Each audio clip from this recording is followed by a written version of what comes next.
La maladie rénale chronique, ou MRC, chez le chat, est une atteinte progressive et irréversible des reins. Elle touche environ 2% des chats de tous âges et jusqu'à 80% des chats âgés. Les reins ont un rôle central dans l'organisme. Ils filtrent le sang afin d'éliminer les déchets azotés sous forme d'urée. Ils fabriquent ainsi les urines. Ils retiennent aussi l'eau dans l'organisme afin que le corps reste hydraté.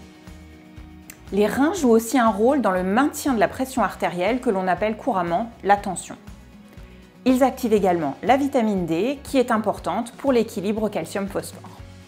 D'autre part, les reins interviennent dans la production de l'érythropoïétine, la fameuse EPO, qui stimule la production des globules rouges. Enfin, ils assurent un maintien du pH normal de l'organisme. Les reins du chat possèdent une importante réserve fonctionnelle, c'est-à-dire que même malade, ils donnent l'impression, à la prise de sang ou cliniquement, de fonctionner normalement. Elle apparaît tardivement, à savoir lorsque les reins ont perdu 75% de leur capacité. À ce stade, les dégâts sont déjà irréversibles. La maladie rénale chronique fait l'objet d'une classification, la classification IRIS, qui comprend 4 stades et permet de caractériser l'avancée de la maladie. La majorité des cas de MRC est idiopathique, c'est-à-dire d'origine inconnue. Elle peut être la conséquence d'affections congénitales, héréditaires, d'infections ou d'une dégénérescence des reins. Lorsque le rein est malade, l'accumulation d'urée et autres toxines dans le sang engendre une forme d'intoxication de l'animal. Pour pallier à cette intoxication, l'animal boit plus, urine plus et malgré tout se déshydrate. En parallèle, d'autres conséquences néfastes pour l'organisme sont possibles.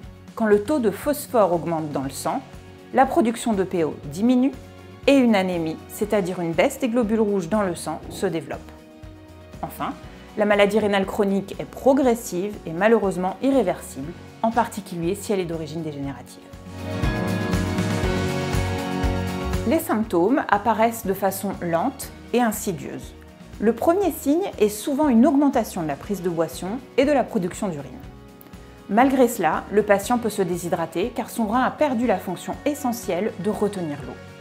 L'accumulation de l'urée dans le sang provoque des signes cliniques tels que les nausées, les vomissements, mais aussi la perte d'appétit et la déshydratation. On observe parfois des ulcères buccaux et une mauvaise haleine. Lorsque la maladie évolue, le patient perd du poids et peut être abattu. Le diagnostic de la maladie rénale est établi par le vétérinaire sur la base de l'observation de tout ou partie des signes cliniques dont nous venons de parler. Les analyses sanguines mettent en évidence une augmentation de l'urée et de la créatinine, une augmentation du phosphore et parfois une diminution des globules rouges. L'analyse urinaire révèle une urine qui n'est pas assez concentrée et potentiellement des protéines ou des signes d'infection. Enfin, la mesure de la pression artérielle peut se révéler anormale, c'est-à-dire que l'animal peut être en hypertension ou avoir de la tension. Le traitement de la maladie rénale vise à ralentir la progression de la maladie et à diminuer les signes cliniques afin de préserver la qualité de vie de l'animal. Contrairement aux idées reçues, le traitement médicamenteux n'est pas systématique et dépendra du stade de la maladie rénale. En revanche, des aliments ou rations spécifiques à visée rénale sont mis en place rapidement. Ces aliments bénéficient de protéines de qualité dans des quantités contrôlées. Elles permettent d'augmenter l'appétence tout en réduisant la fonte musculaire et en limitant les taux d'urée et d'autres déchets protéiques dans le sang. D'autre part, certains compléments alimentaires sont importants, tels que les acides gras oméga 3 et les chélateurs du phosphore. Enfin, il est indispensable de traiter l'hypertension ou la présence de protéines dans les urines, car ces deux facteurs ont un impact majeur sur l'évolution de la maladie. Demandez conseil à votre vétérinaire.